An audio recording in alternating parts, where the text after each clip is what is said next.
Hello juniors, कैसे हैं आप? I welcome you all on this online platform of Kalyani juniors. This is Jagjit Singh, आपके जगजीत भैया, and today we are going to discuss about cell structure and function. ये आपकी class 8 की NCERT का 8th chapter है। बच्चों, हम 7 चैप्टर पहले ही कवर कर चुके हैं, तो अगर आपने नहीं देखे हैं तो जाकर देखें, हमारे चैनल को सब्सक्राइब करें और बेल आइकन भी प्रेस कर दें ताकि आने वाली वीडियोस की अपडेट आपको मिलती रहे।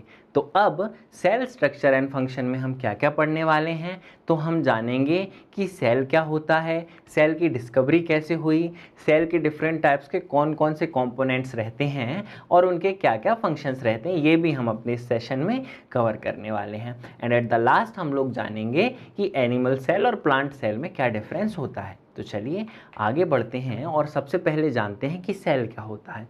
बट सेल जानने से पहले आपने अपने आसपास दो तरह की चीज़ें देखी होंगी, एक तो लिविंग थिंग्स, एक नॉन लिविंग थिंग्स। तो जो लिविंग थिंग्स हैं वो डिफरेंट टाइप्स के फंक्शंस परफॉर्म करते हैं ना। तो वो डिफरेंट टाइप्स के फंक्शंस परफॉर्म करने के लिए उन्हें डिफरेंट टाइप्स के ऑर्गन्स की ज़रूरत पड़ती है, और वो डिफरेंट टाइप्स के ऑर्गन्स डिफरेंट टाइप्स के टिश्यूज़ से बने होते हैं, और जो टिश्यूज़ होते हैं वो डिफरेंट टाइप्स के सेल से बने होते हैं। तो सेल को हम क्या कह सकते हैं? तो सेल को हम कह सकते हैं कि the cell is the smallest unit of life. Okay, cell is also basic structural and functional unit of living organisms. Okay, new cells arise from pre existing ones. भाई, जो नए सेल्स होते हैं वो पुराने सेल से ही क्या होते हैं? अराइज होते हैं। जो नए सेल बनते हैं वो पुराने सेल से ही अराइज होते हैं। जैसा कि आप अभी देख सकते थे कि जो एक सेल है उसमें से ही स्प्लिट होके दूसरा सेल बन रहा है। और all organisms are composed of one or more sales. जितने भी ऑर्गेनिजम्स रहते हैं या तो वो यूनिसेलुलर होंगे, यानी कि एक सेल से बने होंगे, या वो क्या होंगे? मल्टी सेलुलर होंगे, मतलब एक से ज़्यादा सेल से बने होंगे। तो आपको समझ में आ गया होगा कि सेल क्या है। Cell structure and functional unit of life है। ओके, ऑर्गेनिजम्स या तो यूनिसेलुलर होंगे या मल्टी सेलुलर होंगे। चलिए आगे बढ़ते हैं और सेल की डिस्कवरी के बारे में भी जान लेते हैं। तो Robert Hooke was the first scientist to discover existence of cell with the help of microscope in 1965। Very important question, आपके एग्जाम पॉइंट ऑफ व्यू से काफ़ी ज़्यादा इंपॉर्टेंट है। आपसे पूछ लिया जाता है कि सेल की डिस्कवरी के लिए कौन से साइंटिस्ट रिस्पॉन्सिबल हैं, तो आपको याद रखना है रॉबर्ट हुक। और सेल की डिस्कवरी कब हुई, तो आपको याद रखना है 1965। Not only in your CBSE examination, बहुत सारे कॉम्पिटिटिव एग्जाम्स में भी आपसे पूछ लिया जाता है कि इन विच ईयर जो रॉबर्ट हुक हैं उन्होंने सेल की डिस्कवरी की। तो आपको याद रखना है 1965।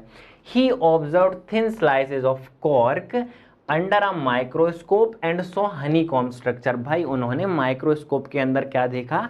जब उन्होंने ऑब्जर्व किया तो उन्हें बहुत सारे हनीकॉम्ब स्ट्रक्चर टाइप जो था इमेज दिखी। जैसे कि आप देख सकते हैं कि ये हनीकॉम्ब स्ट्रक्चर टाइप उन्हें इमेज दिखी। और आगे बढ़े हो तो जो क्या था कि the slices of cork appeared like small compartments which were further separated by balls. जो उन्होंने ऑब्जर्व किया, क्या ऑब्जर्व किया कि जो उन्होंने कॉर्क स्लाइस ली थी उसके अंदर छोटे छोटे छोटे छोटे कंपार्टमेंट्स बने थे। देखिए, आप देख सकते हैं छोटे छोटे छोटे छोटे कंपार्टमेंट्स बने थे। और वो किससे सेपरेटेड थे? तो भाई वो एक तरह की वॉल से सेपरेटेड थे, एक तरह की दीवार से सेपरेटेड थे। तो जो रॉबर्ट हुक थे उन्होंने ये सारी चीज़ें ऑब्जर्व की, जो कॉर्क स्लाइस था, और उन्होंने फिर इस स्मॉल कंपार्टमेंट को क्या नाम दिया? तो एक स्मॉल कंपार्टमेंट को उन्होंने सेल का नाम दिया। Okay, moving to the next juniors, अब हम जानेंगे सेल नंबर के बारे में। तो देखिए, जब हम सेल को स्टडी कर रहे थे तो हमने पढ़ा था कि जो ऑर्गेनिजम्स हैं आइदर वो यूनिसेलुलर होंगे या फिर क्या होंगे? मल्टी सेलुलर होंगे। तो जो ऑर्गेनिजम्स सिर्फ एक सेल से बने हों उन्हें हम यूनिसेलुलर ऑर्गेनिजम्स कहते हैं। वहीं जो ऑर्गेनिजम्स एक से ज़्यादा सेल से बने हों उन्हें हम मल्टी सेलुलर ऑर्गेनिजम्स कहते हैं। चलिए देखिए, on the basis of number of cell living organisms can be classified into 2 categories. और वो 2 कैटेगरीज कौन कौन सी हैं? तो भाई पहली तो हो जाएगी यूनिसेलुलर। अब यूनिसेलुलर क्या होता है? तो living organisms consist of single cell for example amoeba, paramecium, euglena, ये जो एग्जाम्पल्स हैं वो किसके एग्जाम्पल हैं? यूनिसेलुलर ऑर्गेनिजम्स के। यूनि का मतलब होता है वन और सेलुलर का मतलब होता है सेल। तो ऐसे ऑर्गेनिजम्स जो एक सेल से बने हों उन्हें हम यूनिसेलुलर ऑर्गेनिजम्स कहते हैं, और उसके कुछ एग्जाम्पल्स यहाँ पर मैंने मेंशन किए हुए हैं। चलते हैं मल्टीसेलुलर ऑर्गेनिजम्स की तरफ। तो living organisms consist of more than one cell. तो ऐसे ऑर्गेनिजम्स को हम मल्टीसेलुलर ऑर्गेनिजम्स कहते हैं। अगर हम एग्जाम्पल की बात करें तो अर्थवॉर्म हो गया, ह्यूमन बीइंग हो गया। ह्यूमन बीइंग यानी कि हम भी जो हैं वो मल्टीसेलुलर ऑर्गेनिजम्स हैं। मूविंग अहेड, अगर हम सेल शेप की बात करें तो देखिए कई सारे ऑर्गेनिज्म डिफरेंट फंक्शंस परफॉर्म करते हैं, और वो डिफरेंट फंक्शंस परफॉर्म करने के लिए उन्हें डिफरेंट टाइप्स के ऑर्गन की ज़रूरत पड़ती है। और वो डिफरेंट टाइप्स के ऑर्गन्स किससे बने होते हैं?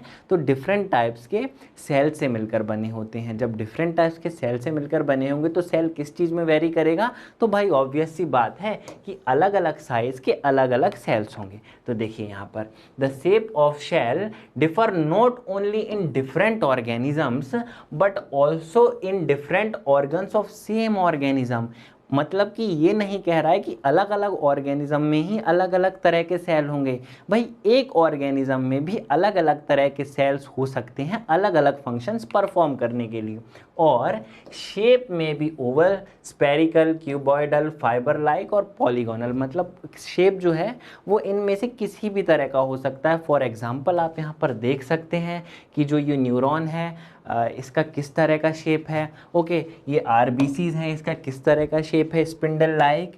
तो यहाँ पर मेंशन किया गया है कि जो सेल का शेप है वो वेरी कर सकता है और किसी भी शेप में हो सकता है, कि जैसे कि वो क्यूबॉइडल हो सकता है, वो पॉलीगोनल हो सकता है, वो फाइबर लाइक हो सकता है, किसी भी तरह का जो है वो सेल का शेप हो सकता है।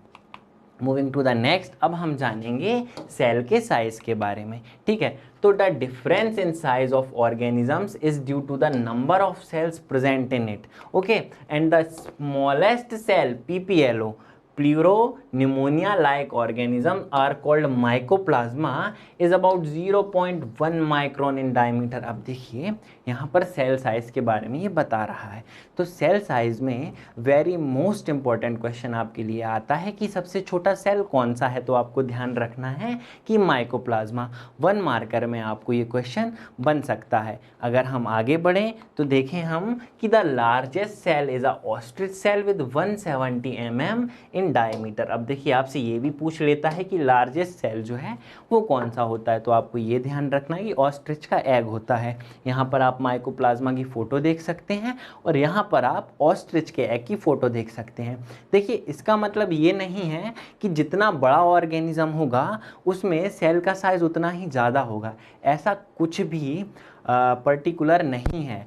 जो भी फंक्शन हैं वो परफॉर्म करने के लिए डिफरेंट टाइप्स के सेल साइज़ लगते हैं। यानी कि मान के चलिए कि मुझ में यानी कि ह्यूमन बींग्स में और एक चूहा है रैट में, जो भी ब्रेन के फंक्शंस होंगे उनके लिए न्यूरॉन लगेगा, और जो न्यूरॉन का साइज़ है वो सेम ही रहेगा, चाहे वो मेरा न्यूरॉन हो या वो फिर चूहे का न्यूरॉन हो या फिर वो किसी हाथी का न्यूरॉन हो। आई होप आपको समझ में आया होगा कि हमने यहाँ पर तीनों चीज़ें पढ़ ली हैं। सेल का साइज़ पढ़ लिया है, सेल का शेप पढ़ लिया है, और सेल के नंबर्स भी हमने यहाँ पर डिस्कस कर लिए हैं। So juniors, now we are going to discuss about the different parts of the cell. Cell के कौन कौन से डिफरेंट पार्ट्स होते हैं वो अब हम डिस्कस करने वाले हैं। तो देखिए सबसे पहले अगर हम बात करें तो सेल मेम्ब्रेन के बारे में हमें जानना है। Then we will talk about cell wall. Okay, then nucleus and nuclear membrane क्या होती है। ओके, उसके बाद अगर हम आगे चलें तो साइटोप्लाज्म के बारे में पढ़ेंगे। साइटोप्लाज्म का क्या रोल रहता है, क्या फंक्शंस रहते हैं सेल के अंदर। देन हम लोग जानेंगे प्लास्टिड्स के बारे में, एंड एट द लास्ट हम लोग वैक्यूल को भी कवर करने वाले हैं कि वैक्यूल का क्या रोल और क्या फंक्शंस रहते हैं किसी भी सेल के अंदर। सो जूनियर्स, सेल मेम्ब्रेन या प्लाज्मा मेम्ब्रेन क्या होती है वो हम अभी डिस्कस करने वाले हैं। तो देखिए, it is the outer membrane of cell. जो सेल है उसकी आउटर मेम्ब्रेन को हम सेल मेम्ब्रेन या प्लाज्मा मेम्ब्रेन कहते हैं, और ये क्या होती है, ये सेमी परमिएबल होती है। सेमी परमिएबल से मतलब इसका ये है कि कुछ जो अनवांटेड पार्ट्स हैं जो सेल के लिए ज़रूरी नहीं है ये उनको एंट्री नहीं देती, और जो भी बेनिफिशियल चीज़ें हैं सेल के लिए ये उन चीज़ों को एंट्री दे देती है सेल के अंदर, तो इसीलिए इसे सेमी परमिएबल मेम्ब्रेन कहा जाता है, आप लोग ध्यान रखिएगा। और क्या करती है ये, तो it controls the entry and exit of substances according to the requirement of a cell. भाई सेल की रिक्वायरमेंट को देखते हुए ये एंट्री एंड एग्जिट क्या करती है, डिटरमाइंस करती है कि सेल के अंदर कौन सी चीज़ आनी चाहिए और सेल के अंदर कौन सी चीज़ नहीं आनी चाहिए। यहाँ पर आप देख सकते हैं कि प्लाज्मा मेम्ब्रेन का जो स्ट्रक्चर है वो किस तरह का होता है। चलिए आगे बढ़ते हैं और जानते हैं कि सेल वॉल क्या होता है। तो अगर हम सेल वॉल की बात करें तो a cell wall is a structure layer surrounding some type of cell. अब सम टाइप ऑफ सेल में किसकी बात की जा रही है, तो found in plant, fungi and bacteria. Plant, फंजा and bacteria के जो भी सेल्स होते हैं उनमें सेल वॉल पाई जाती है। आपको समझ में आ गया होगा। चलिए आगे बढ़ते हैं और जानते हैं कि it provides rigidity, supports and protection to the cell. जो सेल होता है उसको रिजिडिटी प्रोवाइड करती है, प्रोटेक्शन देती है और स्ट्रक्चरल सपोर्ट भी उसको प्रोवाइड करती है। और it also give shape and size to the cell. Very much important, क्या करती है ये, शेप और साइज डिटरमाइंस करती है किसी भी सेल का। किसी भी यानी कि जो भी प्लांट्स, फंजा एंड बैक्टीरिया के सेल्स हैं उनमें शेप एंड साइज डिटरमाइंस करने का काम कौन करती है, तो आपको याद रखना है कि सेल वॉल उसमें शेप डिटरमाइन करने का काम करती है। यहाँ पर आप सेल वॉल की पिक्चर देख सकते हैं कि किस तरह से जो ये आउटर स्ट्रक्चर है, जो ये आउटर स्ट्रक्चर है वो सेल वॉल कहा जाता है। चलिए आगे बढ़ते हैं। Now we are going to discuss about cytoplasm. तो साइटोप्लाज्म क्या होता है, तो cytoplasm is a thick solution that fills each cell and is enclosed by a cell membrane. जो अभी हमने सेल मेम्ब्रेन पढ़ा था ना, उसी के अंदर एक थिक लिक्विड होता है, उसे हम क्या कहते हैं, उसे हम साइटोप्लाज्म कहते हैं। और it is mainly compose of water, salts and protein से। किस किस से बना होता है, तो water, salts and different types के प्रोटीन से मिलकर जो है वो साइटोप्लाज्म बना होता है। और all the organelles in eukaryotic cell such as nucleus, endoplasmic reticulum, mitochondria located in the cytoplasm. भाई जो यूकैरियोट सेल होते हैं उसके जितने भी ऑर्गेनल्स होते हैं, चाहे वो न्यूक्लियस हो, चाहे वो एंडोप्लाज्मिक रेटिकुलम हो, चाहे वो माइटोकॉन्ड्रिया हो, चाहे वो गोल्जी एपरेटस हो, सारे के सारे इसी साइटोप्लाज्म के अंदर रहते हैं। आई होप आपको समझ में आ गया होगा कि साइटोप्लाज्म क्या होता है। अब आप कंफ्यूज एक चीज़ में हुए होंगे, मैं समझ रहा हूँ, कि प्रोकैरियोट और यूकैरियोट क्या होता है जगजीत भैया। तो प्रोकैरियोट ऐसे सेल्स होते हैं जो कि काफ़ी ज़्यादा प्रिमिटिव होते हैं, काफ़ी ज़्यादा पुराने होते हैं, उन्हें हम प्रोकैरियोट सेल कहते हैं। और यूकैरियोट सेल्स हम उन्हें कहते हैं जो कि नए होते हैं, जिनके अंदर न्यूक्लियर मेम्ब्रेन होती है, वेल डिफाइंड क्रोमोसोमल स्ट्रक्चर होता है। चलिए आगे बढ़ते हैं और जानते हैं कि न्यूक्लियर मेम्ब्रेन क्या होती है। अभी हमने प्लाज्मा मेम्ब्रेन पढ़ा, अब हम न्यूक्लियर मेम्ब्रेन को डिस्कस करने वाले हैं। तो न्यूक्लियर मेम्ब्रेन की अगर हम बात करें तो a nuclear membrane is a double membrane that enclose the cell nucleus. हमने प्लाज्मा मेम्ब्रेन के बारे में पढ़ा कि वो सेल को कवर करती है, और सेल के अंदर न्यूक्लियस रहता है, तो न्यूक्लियस को कौन कवर करता है, न्यूक्लियर मेम्ब्रेन कवर करती है। और it serves to separate the chromosomes from the rest of the cells. भाई कुछ क्रोमोसोम्स होते हैं न्यूक्लियस के अंदर, वो किससे सेपरेट करती है, बाकी सारे सेल से। जो क्रोमोसोम्स होते हैं उनको सेपरेट करने का काम भी न्यूक्लियर मेम्ब्रेन करती है।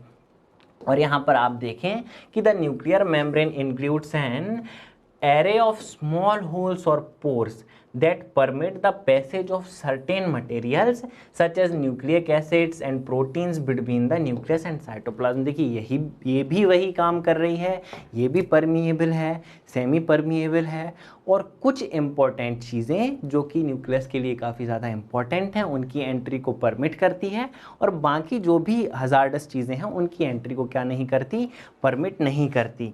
चलिए आगे चलते हैं और जानते हैं कि प्लास्टिड्स क्या होता है। तो देखिए plastids are double membrane organelle which are found in the cell of plants and algae.